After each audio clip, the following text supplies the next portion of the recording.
Oh, bienvenue à quelques heures, quelques minutes de la nouvelle année. La nouvelle année qui s'approche à grands pas.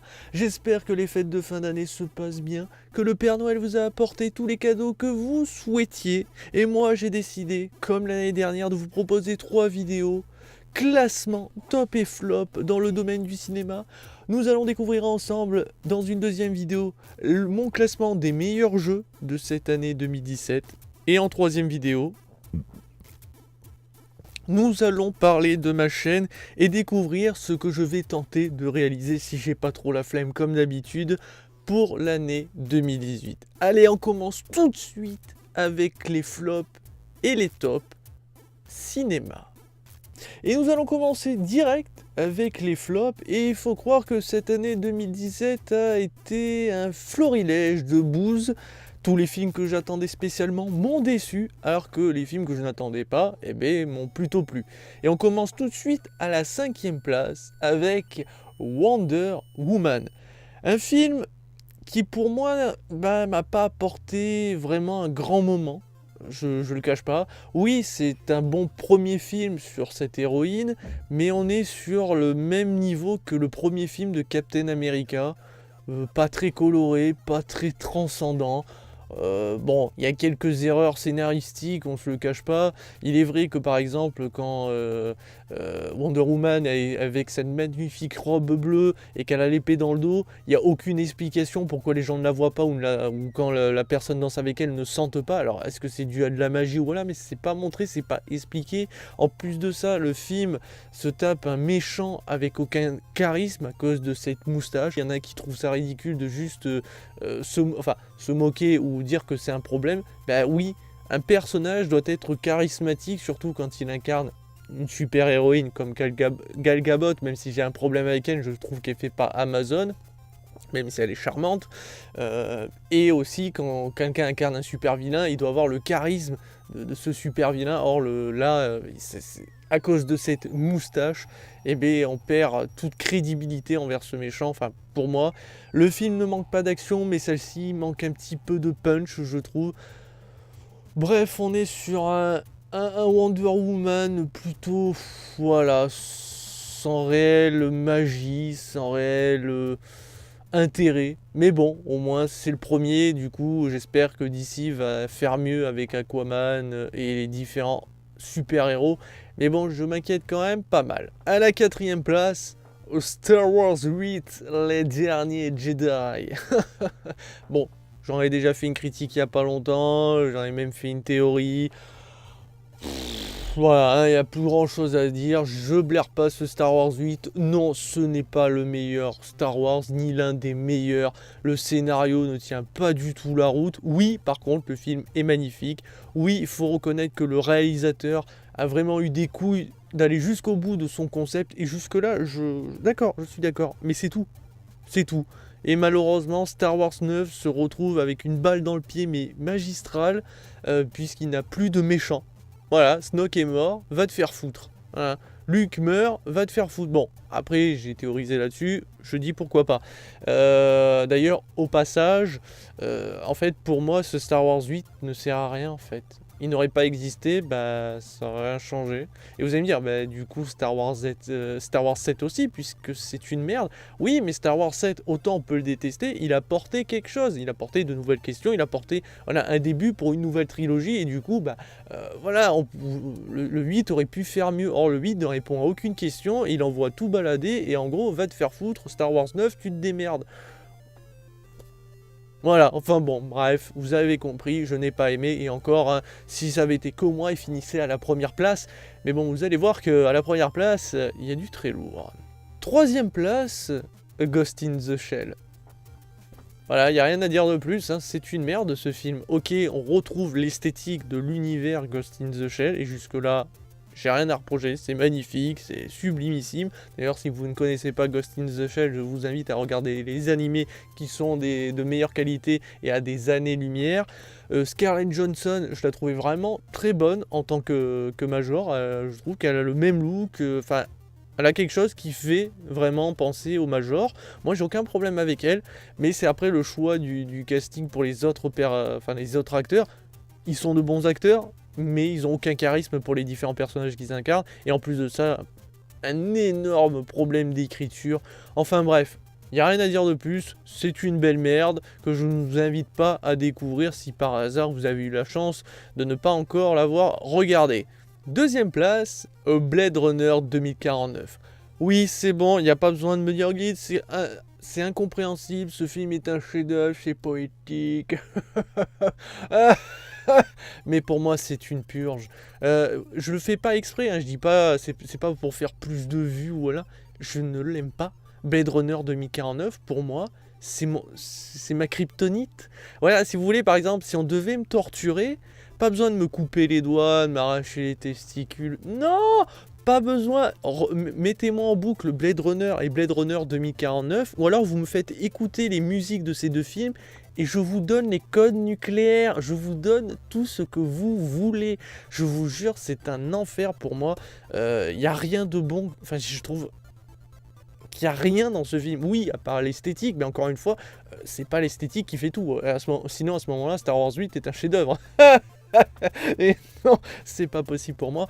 Même si je reconnais que par rapport au premier Blade Runner, bon, forcément, le budget n'était pas le même, et je reconnais le tour de force qu'a eu le premier Blade Runner avec les effets spéciaux, tout ça, c'était vraiment un vrai tour de force. Donc là, jusque-là, je suis d'accord. Donc il y a une vraie évolution dans ce Blade Runner 2049, le budget n'est pas le même aussi. Surtout, ce que j'ai vraiment, par contre, apprécié dans ce Blade Runner 2049, c'est de voir, en fait, ce gigantisme du côté apocalypse, en fait. On sait que c'était dans un univers assez apocalyptique, mais dans le premier Blade Runner, on voyait pas à quel point. Or là, on montre toute la démesure. Quand on voit la ville, quand on voit tous ces bâtiments collés, serrés, et qu'il y a des milliards de personnes qui vivent là-dedans, ben là on comprend à quel point c'est effrayant. Donc jusque là, chapeau bas, j'ai rien à dire. Mais après l'histoire, mais l'histoire est pas passionnante. Je suis désolé, je vois pas en quoi c'est passionnant. Il y a rien de, c'est une histoire basique et sans surprise et enfin bon, vous avez compris, Blade Runner 2049, pour moi, c'est de la merde. Première place, Ridley Scott, Alien Covenant. Voilà, il y a un petit jeu de mots, hein, Ridley Scott. Si j'ai mis Alien Covenant à la place de Blade Runner à la première place, c'est pour une simple et bonne raison, c'est qu'encore Blade Runner, le premier du nom, je l'avais pas aimé, donc j'avais de grandes chances de détester Blade Runner 2049. Or, la saga Alien, j'aime la saga Alien, du début jusqu'à la fin. Après, tous les films ne sont pas égaux, bien entendu, ou égaux, bien entendu. J'ai aimé les Predators, sauf le dernier, et malheureusement, de se dire que le dernier Predator est de meilleure qualité que Alien Covenant, c'est assez effrayant, même si bon, ils sont assez proches quand même. J'ai aimé les Aliens vs Predator, bref, j'avais aimé. Prometheus, j'avais réussi à l'apprécier. Encore une fois, j'avais réussi, mais pas au point de me le remettre en boucle. Et je me suis dit, bon, c'était une merde, mais on pouvait pas faire pire. Ah si, on peut. Je suis désolé, Alien Covenant, c'est pas un bon film. Loin de là. Enfin, je veux dire, si, d'accord, il n'y avait pas les autres aliens, tout ça, ça aurait pu être un bon film. Même si scénaristiquement, il est extrêmement bancal.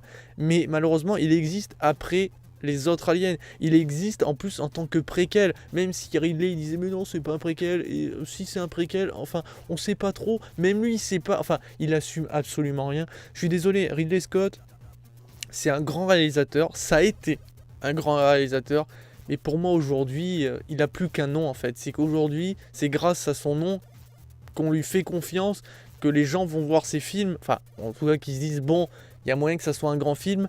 Mais je trouve que depuis quelques temps, il fait rien de magistral, quoi. Je pense qu'il faut qu'il prenne sa retraite, ou en tout cas, il faut qu'il arrête avec Alien. C'est sûr, une bonne fois pour toutes, arrête avec Alien. Là, le 3e épisode, apparemment, ne se fait pas et ne pourrait ne pas se faire. C'est rare que je dise ça, parce qu'en fait, il faut savoir que même quand je vois quelque chose qui est merdique, et que j'ai vu, par exemple, sa suite, et que, théoriquement, il y a un dernier épisode, j'irai quand même le voir. Je souhaite qu'il existe, parce qu'on voilà. Quand on commence quelque chose, on doit terminer. C'est comme ça. Et donc, il y a eu Prometheus, il y a eu Alien Covenant. Et pour terminer, il doit y avoir ce 3e film. Donc, je devrais souhaiter qu'il existe. Mais là, vu ce qu'a donné Alien Covenant, s'il n'existe pas, c'est pas grave.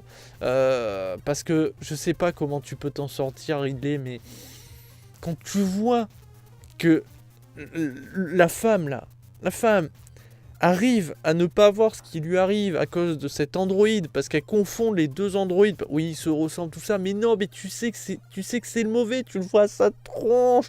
Et elle se fait pigeonner. Alors, il y en a qui me diraient, oui, mais Guide, regarde, elle a vécu des choses, elle a vécu énormément d'émotions négatives, positives. Enfin, il y a eu plein d'émotions. Elle est submergée par tout ce qui vient de se passer, et en plus, par les nombreuses morts. Donc, elle réfléchit pas. Et du coup, quand elle voit cet androïde, elle se dit que c'est le bon, elle veut y croire, elle veut en avoir. Ok, mais non, ça fonctionne pas. Tu te dis, c'est trop gros, c'est beaucoup trop gros. Elle se fait pigeonner. C'est comme, du coup, comme Poe avec le premier ordre dans Star Wars 8 qui pigeonne. C'est trop gros. Il y a un moment, il faut arrêter de prendre les gens pour des cons. Et là, ça fonctionne pas. Ridley a voulu balancer plein de nouveaux aliens pour dire, voilà, c'est le préquel. Donc, les aliens, au début, ils étaient pas comme ils étaient au final. Non. Oui, malheureusement, l'alien aujourd'hui ne fait plus peur, c'est normal. On sait de quoi ils sont capables, comme les prédateurs, on sait de quoi ils sont capables, donc l'effet de surprise marche moins. Mais il y avait moyen de créer quelque chose de mieux que ça. Sachant qu'en plus, le film n'est même pas foutu de t'expliquer comment il y a eu des œufs sur cette planète. Puisque les œufs d'aliens existent que grâce à une reine. Or, il n'y a pas de reine. Et s'il n'y a pas de reine, il n'y a pas d'œufs. Donc s'il y a des œufs, c'est qu'il y a une reine, et où est la reine ? Ou est-ce qu'ils ont été créés autrement ? Enfin bref. Alien Covenant, la bouse 2017, mais à des niveaux... Alors attention, hein, mon classement ne prend pas en compte que mes notes. Quand quand je donne des notes à mes films, par exemple Guardians, j'avais mis 0 sur 20. Donc théoriquement, il aurait pu finir aussi à la première place. Mais c'est surtout côté émotion que je prends en compte. Et Alien Covenant... il m'a séché, hein. Il m'a séché, donc voilà mon flop de cette année 2017. Et on attaque maintenant le top. Et à la 5e place, John Wick 2. Oh là là, John Wick. En plus, il faut savoir que donc, depuis quelques temps, j'envisage de faire quelques théories. Et j'ai vu justement sur une chaîne que je suis depuis peu, que j'ai découvert par hasard et que j'aime beaucoup, celle de Didi Chandouidoui. Je suis désolé si je le prononcerai mal, je m'en excuse. Mais voilà, donc il fait 5 théories sur divers sujets. Et justement, John Wick, il y a eu des théories dessus, comme quoi peut-être que ça serait un univers alternatif de Matrix, ou peut-être lié à Matrix en tout ça. Et c'est vrai que quand on regarde, on se dit qu'il y a il y a des choses qui font que ouais, c'est totalement plausible. Et j'aime beaucoup en fait John Wick 2, même si pour moi il est réellement en dessous du premier John Wick. Parce qu'en fait la force de John Wick, premier du nom, c'est qu'il n'avait pas une histoire complexe. C'est qu'en gros c'est juste l'histoire d'un mec, il se fait buter son chien et on lui pique sa bagnole. Fin de l'histoire, et il castagne tout le monde, il bute tout le monde, et voilà. Et ça c'est cool. Alors que là, ils ont essayé de faire une histoire un peu plus grosse, avec des enjeux, une histoire de trahison, de dette, tout ça. Ça fonctionne du coup beaucoup moins, et c'est pour moi le gros bémol. Mais sinon, on est dans quelque chose d'assez sympathique. Il y a de l'action, il y a des combats extrêmement bien chorégraphiés, même s'il y a beaucoup de coups qui se répètent. On est quand même dans quelque chose de qualitatif, surtout un passage où ils sont dans le métro, où il y a donc le mec qui est au-dessus et qui, avec son silencieux, essaie de shooter John qui est juste en bas, et il marche au milieu des gens et il tire. C'est con, mais ils arrivent à faire des trucs de fou, et tu te dis, mais c'est totalement crédible, ça peut fonctionner, même si tu dis que bon, c'est what the fuck, il y a des gens qui auront entendu les coups, voire des impacts, mais ça marche. Voilà, c'est ça la classe de ce John Wick, même si, voilà, John Wick 2 est un bon divertissement, c'est pour ça qu'il finit à la 5e place, mais il reste très loin en dessous du premier. À la 4e place, un film qui paye pas de mine, mais qui pour moi est magistral, Colossal. Alors, pour moi, c'est mon coup de cœur. Il finit facilement à la première place, mais bon, là j'ai fait un classement par rapport à certaines choses.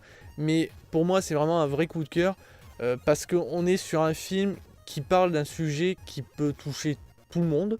Moi qui m'a affecté toute ma vie, j'ai connu beaucoup de personnes qui étaient sujets à l'alcoolisme, mais ça peut aussi touché dans le domaine de la drogue. On peut y voir une symbolique aussi dans ce domaine-là.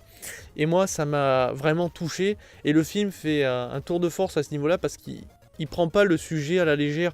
Il se contente pas juste de montrer, comme on voit très souvent dans les films, des gens qui boivent.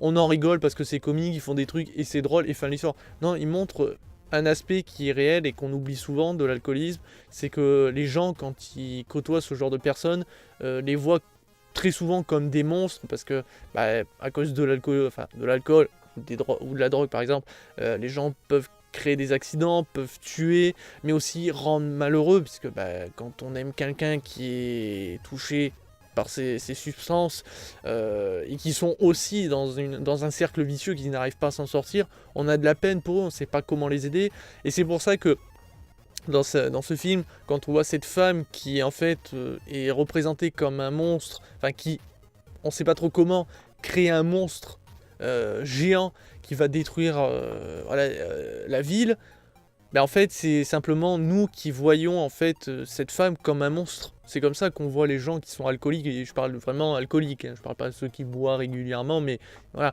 on parle vraiment d'alcoolisme ou de gens qui sont drogués. Voilà, je vais pas refaire ma critique. Si vous voulez savoir réellement ce que représente le monstre, je vous invite de voir ma critique, même si ça reste une théorie personnelle. Mais voilà, pour moi, c'est un très beau film que je vous laisse découvrir si vous n'avez pas eu la chance, bien sûr, d'avoir regardé. À la 3e place, Baby Driver.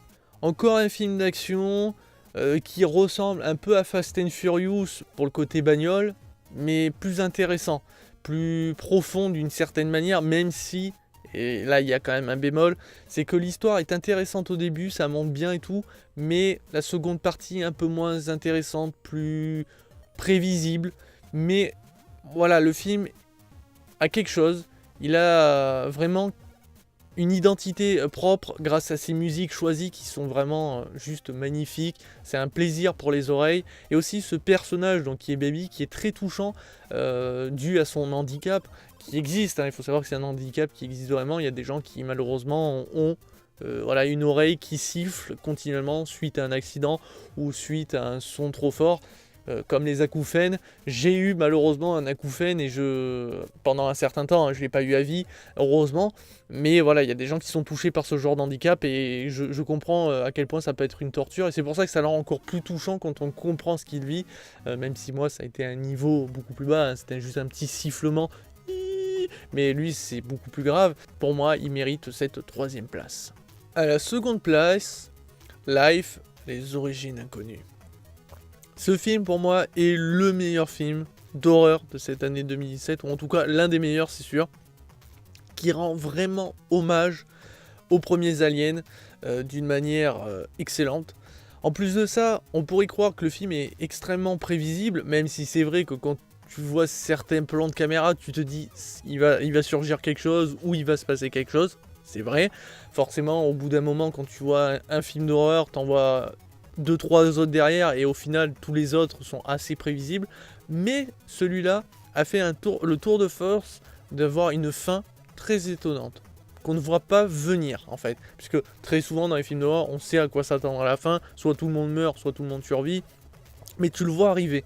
Or là, le réalisateur a fait vraiment quelque chose d'assez étonnant, et du coup on ne voit, et le scénariste bien entendu, et du coup on ne s'attend pas à cette fin, et moi je trouve ça génialissime. C'est pour ça que je tire mon pompon, pas le chapeau parce que sinon il faut le remettre, donc mon pompon. Non, vraiment pour moi, Life, les origines inconnues, c'est clairement un très bon Alien en fait. Si vous avez kiffé Alien, vous kifferez Life, les origines inconnues. Si vous voulez voir un bon film d'horreur 2017, il fait partie pour moi des meilleurs films d'horreur, parce que bon, cette année il n'y a pas eu de très très très gros films d'horreur, on se le cache pas. À la 1re place, le film de cette année 2017, pour moi, Logan. Et je vous cache pas que je vous en parle avec le cœur serré, puisque vous savez que Disney a racheté la Fox pour des milliards, et du coup a racheté les licences, entre autres, de X-Men, puisque ça appartenait à la Fox. Du coup, vu qu'on sait que Disney adore faire des films plutôt enfantin, accessible à tous, pour justement faire plus de thunes, et bien des films comme Logan, hein, puisque Wolverine appartient à X-Men. Ça veut dire qu'un film de cette qualité, aussi sombre, aussi violent, parce que c'est très violent, où on voit aussi une jeune fille, hein, donc X-23, tuer des gens de sang-froid, et on voit les meurtres, hein, même s'il y a des plans des fois où on ne voit pas forcément, mais c'est quand même l'un des films X-Men les plus violents, enfin le plus violent tout simplement, oui, même si vous allez dire, oui mais par exemple regarde Deadpool, c'était très violent, oui, et là c'est X-Men, c'est Logan, c'est Wolverine, l'homme bête, c'est la première fois qu'on le voit aussi bestial, et c'est magnifique, et B ça pourrait être la dernière fois, donc savourez bien ce Logan. Je pense qu'il n'y a pas grand chose à dire, ce film est magistral, que ce soit esthétiquement, soit scénaristiquement. Même la fin, ça peut être surprenant de voir Logan mourir. Bah moi j'ai trouvé ça plutôt cool, de la boucler d'une certaine manière. Dans nos cœurs, il est toujours vivant. De voir ce professeur Xavier dans cet état, c'est très émouvant. Enfin, ouais, pour moi, Logan, c'est un de mes grands films 2017. C'est pour ça que j'ai mis à la première place. Après, ça reste un choix de cœur, hein. C'est pas forcément votre choix, mais voilà, du coup, en y réfléchissant, en revoyant les films, pour moi, ce Logan a mérité cette première place parce que c'est une claque, comme on l'a rarement vu dans le domaine des super-héros, puisque d'ici, c'est vrai que c'est sombre, mais c'est pas violent. Deadpool a réussi à faire quelque chose de violent, mais sur un aspect comique, alors que là, Logan, c'est pas comique. On est dans une histoire sombre, on est dans un univers sombre, donc voilà ce qui conclut mon top et mon flop de cette année 2017 dans le domaine du cinéma. Du coup, on va s'attaquer dans la prochaine vidéo avec mon classement des meilleurs jeux vidéo. Allez, à tout de suite.